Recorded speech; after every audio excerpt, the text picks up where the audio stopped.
Olá pessoal, professor Rigueto novamente aqui para nós então fecharmos a temática das excludentes de ilicitude. Nós vimos na primeira parte a leitura dos artigos 23, 24 e 25, falamos na segunda parte das excludentes sobre o exercício regular do direito e o estrito cumprimento do dever legal. Deixei inclusive uma pergunta no ar, né? E essa pergunta referia-se a um policial militar ou policial civil, né, que tenha obviamente matado alguém no fronte, no combate. E eu perguntava na verdade se esse agente público, né, policial militar, se ele estaria na verdade agindo no estrito cumprimento do dever legal. E aí, o que você achou de resposta? Qual foi a lógica que você encontrou aí? Está ele no estrito cumprimento do dever legal quando tira a vida de alguém? Não, senhor. Não, senhor. Ele não está no estrito cumprimento do dever legal. E sabe por que não? Por mais que seja um servidor público exercendo um direito, não é um dever legal do policial, militar, civil, federal, quem quer que seja, matar. O dever dele é proteger, servir e proteger, até, né? O lema da polícia militar. Então, não pode matar, a regra não é matar. Claro que se ocorre a morte, ele vai se encaixar numa outra excludente, que nós vamos abordar hoje aqui, né, nesse momento, que é a legítima defesa e o estado de necessidade. No caso, a legítima defesa. Agora nós vamos tratar de legítima defesa e estado de necessidade. Então, repetindo para fins de prova, a excludente, né, um agente público da segurança que tira a vida de alguém num combate, não age no estrito cumprimento do dever legal. Age, no máximo, em legítima defesa. Beleza? Vou trazer para vocês, então, agora, esses dois conceitos aqui, nesta parte 3 das excludentes de ilicitude. Pessoal, seguinte, falando em legítima defesa, em estado de necessidade, eu vou começar a temática de agora pelo tema estado de necessidade. Vou ler o artigo 24 novamente, vou fazer uma abordagem teórica e depois vou dar um caso prático que fica muito mais fácil de você conseguir compreender. Diz assim, ó: considera-se em estado de necessidade quem pratica o fato para salvar de perigo atual que não provocou por sua vontade, nem podia de outro modo evitar, um direito próprio ou alheio, cujo sacrifício, nas circunstâncias, não era razoável exigir-se. Parágrafo 1º. Não pode alegar estado de necessidade quem tinha o dever legal de enfrentar o perigo. E parágrafo 2º. Embora seja razoável exigir-se o sacrifício do direito ameaçado, a pena poderá ser reduzida de 1 a 2/3. Já volto para a leitura do texto legal. Nos slides eu coloquei assim para vocês, né? Que estado de necessidade é uma causa de exclusão da ilicitude da conduta de quem, não tendo o dever legal de enfrentar a situação de perigo atual, a qual não provocou por sua vontade, sacrifica um bem jurídico ameaçado por este perigo para salvar outro, que pode ser próprio ou alheio, cuja perda, afronta esse outro, não era razoável exigir. Rigueto, não entendi. Afronta um outro bem não era razoável exigir. Dois ou mais bens jurídicos estão em confronto, estão postos em perigo, de modo que a preservação de um pressupõe a destruição do outro. Então, para eu salvar esse, que era razoável que eu salvasse, eu tinha que afrontar esse, que não era razoável exigir uma proteção.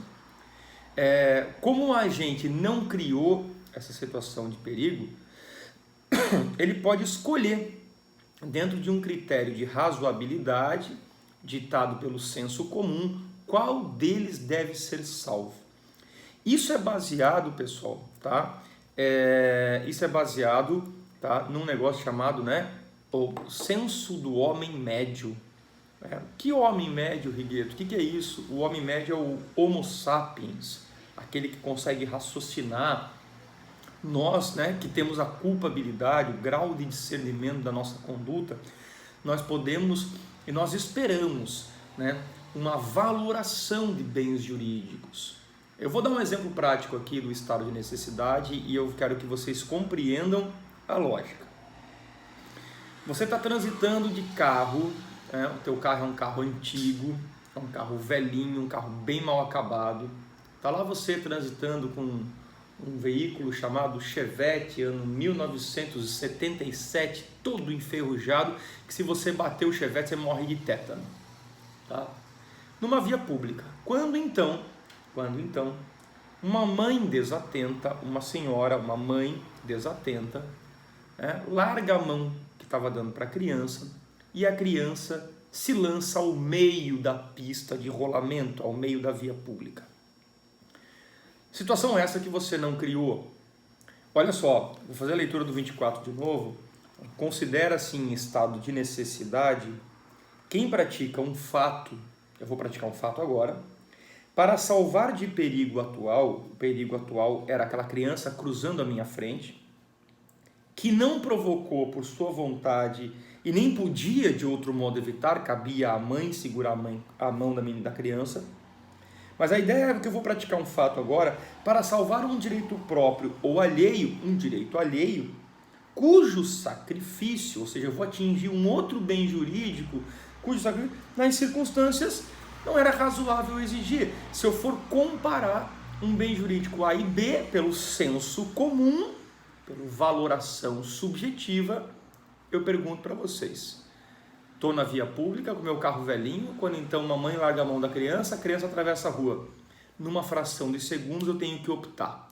Eu bato na criança ou eu bato numa Ferrari que está estacionada no meu lado direito da pista?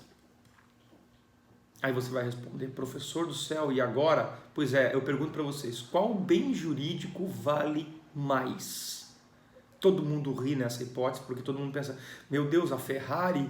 Não falei do valor material da coisa, falei do valor subjetivo. Vida ou patrimônio? Qual bem jurídico vale mais? Vida.